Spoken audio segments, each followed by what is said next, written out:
CA final में जो है लगे हुए हैं, इनकी जो तैयारियां हैं जारी है। और साथ में ही सर की जो अंसार एंड एसोसिएट करके फर्म है सर की, और वहाँ पर सर खिदमत अंजाम दे रहे हैं। तो मैं अपनी बात को यहाँ खत्म करता हूँ और सर को इनवाइट करता हूँ कि आज का जो गेस्ट लेक्चर का प्रोग्राम है सर को शुरू करें, आगे बढ़े अपना प्रोग्राम, और जो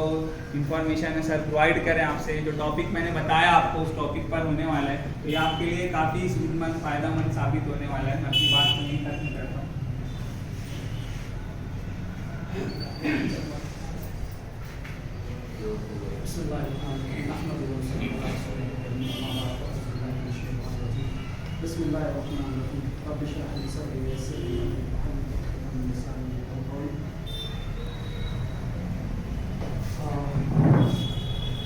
सबसे पहले तो मैं डिपार्टमेंट ऑफ वीवो के बहुत शुक्रगुजार हूँ कि मुझे इस काम में समझा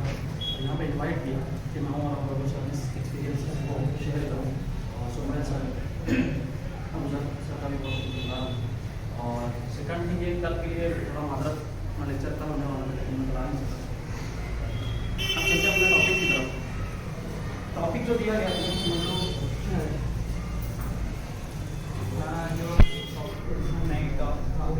गेस्ट लेक्चर है, तो उसमें जो टॉपिक दिया गया है earn money by learning accounting.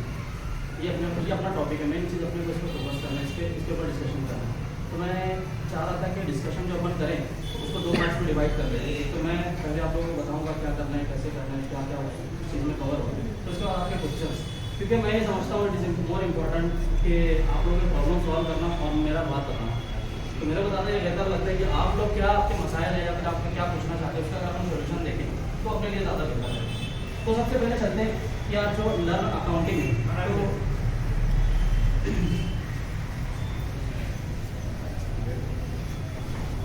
जो लर्निंग अकाउंटिंग है तो उसमें सबसे पहले आपको ये देखना पड़ेगा व्हाट इज अकाउंटिंग।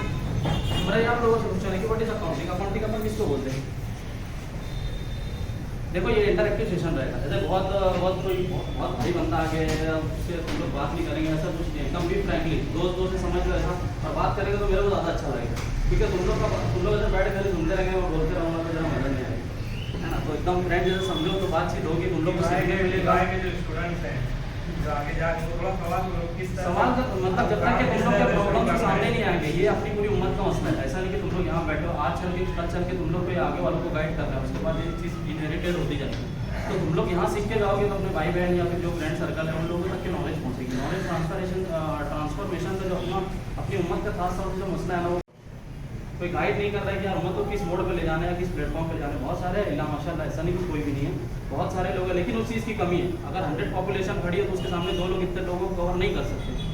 तो अपने को उस चीज़ को बढ़ाना है, गाइडेंस को बढ़ाना है, एजुकेशन को मतलब प्रमोट करना है कि भाई हाँ कोई है किसी के पास अपने को मालूम पड़ा। आज मैं अगर तुम लोगों में बैठे लोगों से पूछूँ कि यार भाई तुम लोग को अगर कोई डिफिकल्टी आती है कोई भी लेवल की, तो तुम लोग किसको अपना एकदम बेहतर वो समझते हो कि नहीं यार ये अपने को एकदम प्रॉपर गाइड कर पाएगा, हर लेवल की इन्फॉर्मेशन अपने को दे पाएगा, हर चीज़ के बारे में बता पाएगा। तो बहुत कम लोग तुम लोग को ऐसे मिलेंगे कि यार हमारे ये बंदे के पास जाएंगे एकदम परफेक्ट सोल्यूशन मिलेगा, हर चीज़ का सोल्यूशन मिल जाएगा। तो अपने को ऐसा बनना है कि यार अपन सामने वो चीज़ कर पाए। तो इंटरैक्टिव सेशन रखना है, ऐसा नहीं कि आप लोग खाली सुन रहे हो मैं खाली बोलता जा रहा हूँ, ऐसा मतलब। और मतलब बेस्ट फ्रेंकली बात करो, तुम लोग वहाँ बैठे हो मैं समझ सकता हूँ, मैं स्टूडेंट रहूँ कि घबराहट से होती है क्या पूछेंगे तो क्या होगा, एकदम बिंदास में डालने का क्या होगा, ज़्यादा बेइज्जती होगी एकदम बेइज्जती तो क्या सीख लेंगे और क्या। लेकिन कभी कभी ऐसा भी होता है जो क्वेश्चन तुम पूछना चाहते बाजू वाले के भी ध्यान में हो जाए, लेकिन वो भी डर है कि नहीं पूछना। तो ऐसा इंटरैक्टिव सेशन रखोगे ज़्यादा अच्छा रहेगा। चलो व्हाट इज अकाउंटिंग बोलो। यार एकदम अपन एग्जाम में नहीं बैठे हैं, पेपर लगे एकदम वर्ड डेफिनेशन ऐसी चीज़ है, डेफिनेशन पूछ के अपनी एकदम आम भाषा बोलो। अकाउंटिंग मतलब कि आप कोई ट्रांजेक्शन की सेल परचेज की उसको बुक कर रहे हो, तो इतना अकाउंटिंग तो ऐसे बोलो। चलो कोई तो बोले यार बोलो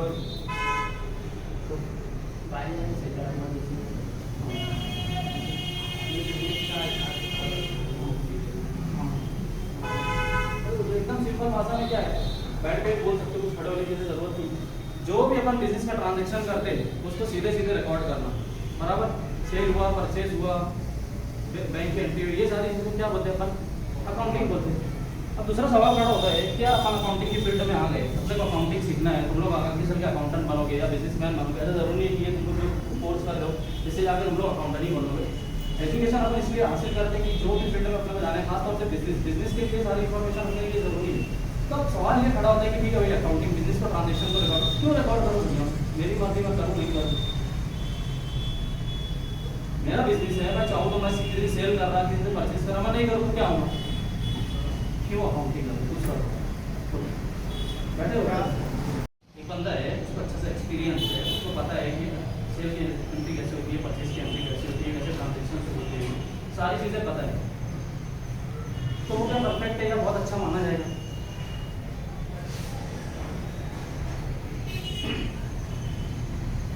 माना जाएगा या नहीं माना जाएगा, अभी तुम लोग बोले नहीं, जैसे वो बोला नहीं, मेरा इंप्रेशन ऐसा था कि मेरा जो तुम लोग आंसर दिए तो आंसर गलत है, तुम लोग सुनने बैठे, आंसर तो सही था लेकिन मेरे इंप्रेशन से तुम लोग को ऐसा लगा कि आंसर गलत नहीं है, क्यों नहीं है ये होगा, मतलब एक अकाउंटेंट है बराबर, उसको एक्सपीरियंस वगैरह की पूरी नॉलेज है, तो सब कुछ काम करता है, लेकिन वो एक बहुत बेहतर अकाउंटेंट नहीं माना जाता माशरे में, क्यों नहीं माना जाता, उसके पीछे कुछ रीजन है, और मेरे हिसाब से ये रीजन शायद मेरी ज़िंदगी का अगर एक्सपीरियंस तुम लोग को शेयर करूँ या आज तक की मैं जो चीज़ें सीखा हूँ उसमें अगर मैं तुम लोग से बात करूँ तो ये वो अकाउंटिंग सब किनारे ये ज़्यादा इंपॉर्टेंट है मेरे हिसाब से।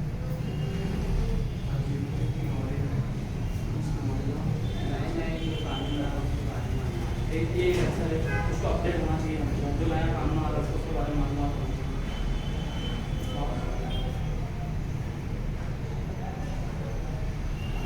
और क्या होना चाहिए उसका। अगर मैं बोलूँ कि अगर वो थोड़ा अपनी जवान में देखो एकदम उठा ना, मैं ऐसे बात करना चाहता कि यार ऐसा नहीं कि मैं बहुत एकदम प्रोफेशनल तरीके से बात करूँ, मेरा वैसा नेचर नहीं, मैं चाहता कि एकदम अपनी आम जवान में बात की जाए, जैसे एक दोस्त में बात की जाती है मैं वैसे बात करते की कोशिश करता हूँ, मेरे को वो पसंद है, तो जैसे अपनी आम भाषा में बोल दी जाए, एक गुम आदमी रहता है, अब अगर वो अकाउंटेंट है तुम लोग उसके बाद गए कि आपने अकाउंटिंग करने का अपना नाम लिया, हाँ तो वैसे होता वैसे होता, अगर तुम लोग ऐसा होगा तुम लोग को इंप्रेशन कैसा लगेगा उसके बाद नॉलेज भरपूर है, लेकिन वो तुम लोग से सही कम्युनिकेट नहीं कर रहे, बहुत सारे रहते हैं ना मसले में, जो एक तो वो रहते बहुत ओवर बोलते हैं, एक तो वो रहते जो कम बोलते हैं, तो अगर उसका कम्युनिकेशन स्किल अच्छा नहीं है तो वो नहीं हो सकता। ये कम्युनिकेशन स्किल जो है बहुत कम्युनिकेशन स्किल, बातचीत करने का तुम्हारा अंदाज तुम्हारा है, आप कैसे बोलते हो और अच्छा बोलना और सच बोलना ये दोनों में बहुत डिफरेंस है। बहुत सारे लोग ऐसे रहते हैं जैसे तुम लोग कोई मॉल में कहीं गए, तुम लोग को ये चीज़ लगती है क्या भाई वो बंदा तुम लोग को इतनी अच्छी दे रहे, इतना कोई वजन दे रहा है, तुम लोग को लग रहा है उसकी कम्युनिकेशन स्किल अच्छी है, लेकिन अगर वो तुमसे सारी बातों में 99% बातें झूठ बोलती है या 50% बातें झूठ बोलती है, बाकी बातें सच बोला, तो ये अच्छा कम्युनिकेशन नहीं माना है। क्यों नहीं माना है? क्योंकि उसके अंदर सच्चाई नहीं है। सच्चाई होना एक अलग चीज़ है, अच्छा कम्युनिकेशन करना एक अलग चीज़ है। तो जब अपन अगर अकाउंटिंग सीखते हैं, अकाउंटेंट बन रहे हैं, तो अपने लिए ये बहुत ज़्यादा जरूरी है कि अपन एक तो ध्यानदार हो, ईमानदार हो, अपने अखलाकियात अच्छे हो, और ये चीज़ का इफेक्ट ये शायद से कोई स्टूडेंट नहीं है, शायद कोई स्टूडेंट नहीं है, कोई कह रहा हो ये चीज़ समझ में नहीं आई। क्यों नहीं समझ में आई? क्योंकि अपन रूहानियत अपना अपन मानते हैं, रूहानियत के बारे में अपना अपना ताल्लुक है, दिल का ताल्लुक अपना ये मानना है कि अगर अपन किसी चीज़ के बारे में 101% किसी चीज़ के बारे में श्योर है, अल्लाह से अपने ताल्लुकात अच्छे हैं, और अपन उस चीज़ के बारे में सोच रहे हैं तो वो चीज़ होनी है। रूहानियत जो बात है ये इससे जाके मिलती है, ये अल्लाह ताला की तरफ से अगर तुम्हारे कोई काम नहीं बन रहा तो दुआएं कर लो तो ये चीज़ हो रही है।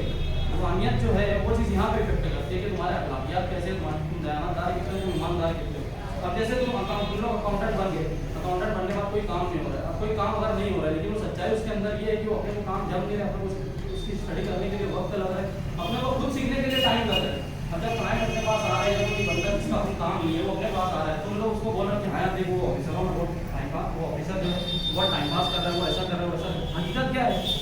कि वो चीज़ अपने को समझ नहीं है। अब ऐसा ज़रूरी नहीं है ना कि जो बंदा तुम लोग अकाउंटेंट बने, जो बंदा तुम लोग के पास आए, वो बंदे को 100 वो जो पूछ रहा है उसके 100% अपने को नॉलेज हो, तो वहाँ पे अपना हकीकत में काम क्या है कि अपने को उसको बोलना क्या है, देखो इसको मेरे को देखने के लिए वक्त लगेगा, मैं थोड़ा इसके बारे में कुछ स्टडी कर लेता, पहले मैं समझ लेता, उसके बाद में तुमको बोला। तो जब उसका दोबारा सवाल है तो उसको अपने को सच्चाई बताना, मेन मेरा बताने का मकसद यहाँ पे सच्चाई बताना। तो ये 3 चीज़ अपनी हुई। पहली चीज़ तो क्या, व्हाट इज अकाउंटिंग हुआ, उसके बाद क्या अपन अकाउंटिंग क्यों करते हैं, अकाउंटिंग इसलिए करते हैं, सबसे मेन चीज़ होती है कंप्लायंसेस, लॉ में कंप्लायंसेस करने का। बाकी उसके बाद जो बोले भाई क्या अपने को कुछ कंट्रोल चाहिए, समझ लो माल बेच रहे कपड़े वालों को या किसी को भी माल सेल कर रहे हैं, उससे कितना लेना है, या आपको परचेज की है कोई भी चीज़ परचेज की तो कितना पैसा देना है, ये चीज़ का रिकॉर्ड कंट्रोल चाहिए। उसके बाद अपना प्रॉफिट हो रहा है नहीं हो रहा है, भाई से बोले कि प्रॉफिट एंड लॉस पता करने के लिए ये सारी चीज़ों के लिए अपन क्या करते हैं, अकाउंटिंग करते हैं। अब तुम लोग एक बात ध्यान देना कि यार जब अपन अकाउंटिंग करते हैं तो ये अपन एक अलग अकाउंटिंग करते हैं। जैसे मेरे दिमाग में एक बात आई कि यार अपन बैंक से जब पैसा निकालने आते हैं, ATM से पैसा निकालने जाते हैं, तो अपनी पासबुक में अपनी बैंक स्टेटमेंट तो ऑटोमेटिक एंट्री हो जाती है। कैसे हो, इधर से पैसा निकाले, उधर बैंक स्टेटमेंट अगर वो इमीडिएट तुम लोग क्या निकालेंगे वहाँ पर एंट्री हो चुकी रहेगी, ऐसा नहीं होगा ना। तो ये एडवांस सिस्टम जो है अकाउंटिंग का, जैसे अपन ये बेसिक का अपन काम करें, बराबर ना, जैसे कंप्यूटर लेके बैठे सेल भी आया परचेज भी आया, लेकिन कुछ ऑटोमेटिक सिस्टम भी अकाउंटिंग में, जैसे एटीएम मशीन हो गई, बहुत सारे ऐसे, किसी मॉल में गए फिंगर लगाए, वो एम्प्लॉई जो सैलरी, जैसे प्रोफेसर हो गए या फिर कोई कॉलेज है, मॉल में अपन जॉब करें, वहाँ गए हम लगाए, कितने बजे आए, 10 बजे का टाइम, 10:30 बजे, आधा घंटा लेट हो, तो सिस्टम में क्या करेगा, आपकी सैलरी कैलकुलेट करते वक्त वो क्या आधा घंटा माइनस करेगा, या उसमें लगा रहेगा कि अगर महीने भर में 3 मरतबा तुम लोग लेट आए तो एक दिन की सैलरी कट हो जाए, तो वो अकाउंटिंग कैसे होगी, वो ऑटोमेटिक होगी। तो अपने को जब ऐसे आते हैं क्या व्हाट इज अकाउंटिंग, तो अपने दिमाग में आता है साला Tally, computer, sale bill, purchase, ये सीखा, तो उसको थोड़ा सा अपने को ब्रॉडली सोचना पड़ेगा कि अकाउंटिंग क्या है। अब मसाइल जब तुम लोग सॉल्व करोगे ना, लोगों की जितनी ज़्यादा प्रॉब्लम्स तुम्हारे सामने आएंगी, इसका ये प्रॉब्लम, उसका ये प्रॉब्लम, तो तुम लोग उतने एक्सपर्ट होते जाओगे। अब इसके लिए क्या है कि यार रिलेशन कैसा है कि तुम लोग से लोग कितना पूछते हैं, ये तुम्हारे पूछा क्या ऐसे कैसे कर सकते, वही चीज़ को दूसरा पूछा, तो तुम्हारा अंदर एक्सपर्ट है जैसे बढ़ते हैं। और ऐसे तो एक्सपीरियंस जितना काम करोगे, जितना अलग अलग काम करोगे वैसे कुछ चीज़ होती है। तो वहाँ के जो काम का मसला है ना, वो यही है कि वो कुछ भी काम आएगा वहाँ से, पहले अपना समझ के उसको करना, वो काम हो सकता है अपन 2 घंटे में करते, हो सकता है वो 8 दिन का भी टाइम मिल जाए। और बोलो जैसे ऑनलाइन प्रिपरेशन की मैंने वेबसाइट पर जाए बिल नाम की, अब अगर कोई बिल मिसमैच हो गई, यानी कि थी नहीं मेरे, उसकी एंट्री नहीं कर पाया मैं, तो सबमिट होगा, बिल तुम्हारा छूट गया, हाँ बराबर ना, हाँ, मान लो तुम्हारा अक्टूबर के महीने में 10 बिल था 1 to 10, बराबर, 20 वाला तुम्हारा 5 नंबर 6 नंबर छूट गया, बिल अपलोड हो जाएगा। नेक्स्ट मंथ में वहाँ मिसमैच ऐड हो सुनो, ये बिल पूरा अपलोड हो जाएगा, है ना। अब बिल, अब तुमको क्या होगा, तुम्हारा 3 भी फाइल करोगे तो वो 2 बिल छोड़ के तुम्हारा कैंसिलेशन हो जाएगा, बराबर ना। अगर तुम्हारा 3 भी फाइल करने से पहले तुमको ये ध्यान आ गया और 2 बिल जाना छूट गया है, तो तुम क्या करोगे, 3 बिल में वो ऐसा टैक्स भरोगे, अब वो जो दोनों बिल रहेगा ना वो अगले वाले महीने में डालो। लेकिन अभी मार्केट का जो प्रॉब्लम चल रहा है कि यार भाई रूल आया है जीएसटी में, वो रूल 16(4), ये रूल ऐसा है ना, ये रूल क्या बोलता जीएसटी का कि यार एक सेक्शन है, वो बोलता है कि यार अगर सामने में तुम्हारे से परचेस किया है और आज तुम तुम्हारे से ये वाले महीने में परचेस किया, अगर तुम आइंदा जो तारीख है आगमन की, वो तारीख के अंदर अगर रिटर्न फाइल करेंगे तो मैं उसका क्रेडिट ले सकता हूँ, मतलब मेरा जो भरना आ रहा है मैं उसका क्रेडिट ले सकता हूँ। अगर तुम 12 तारीख का 13 तारीख में फाइल करेंगे ना, वो क्रेडिट में नहीं ले सकते, वो आगे लूँगा। तो अब तुम क्या वो आगे बिल डालोगे आगे वाले महीने में, तो जो सामने वाली पार्टी रहेगी तुम्हारे को बोलेगी क्या ये तो कोई बिल अभी डाला, ये प्रॉब्लम उसका डाला सकता, बिल चला जाएगा, मतलब साल के महीने में तुम कभी भी बिल को डाल सकते हैं, लेकिन वो कैलकुलेशन में बहुत ज़्यादा ध्यान रखने की जरूरत है, 3B R1 दोनों भी बिल चला जाएगा, नेक्स्ट मंथ बिल चला जाएगा, वो ही वाली तारीख में जाएगा ना। हाँ वो अमेंडमेंट नहीं, तुम्हारा बिल छूट गया ना, अमेंडमेंट कैसे करोगे, अमेंडमेंट कब करते हैं, जैसे मान लो जाना चाहिए था एक बिल बना है, बिल नंबर 55 जाना चाहिए था, तो मैं सर को चला गया उधर सर, अगले मेरा उधर सर फोन किया चला, मुंबई सर को जाना चाहिए था इंदौर, बराबर, फिर फोन करेंगे यार मेरा बिल नहीं दिख रहा, अब तुम क्या करोगे, इसका जीएसटी नंबर पहले जा चुका है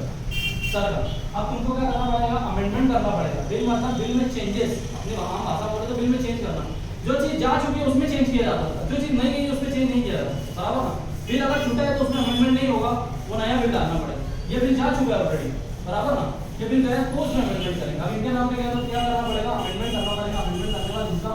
जीएसटी नंबर डालना पड़ेगा, जिनको ओरिजिनल बिल था। अकाउंटिंग करने में मिस्टेक हो जाती है, बहुत बार हम लोग से मिस्टेक हो जाती है, मारते हुआ फटाफट किसी का भी नाम चला जाता है, पार्टी फोन कर लिया हमारा बिल नहीं दिख रहा, भैया क्यों नहीं दिख रहा, चेक करें, मालूम पड़ा जाना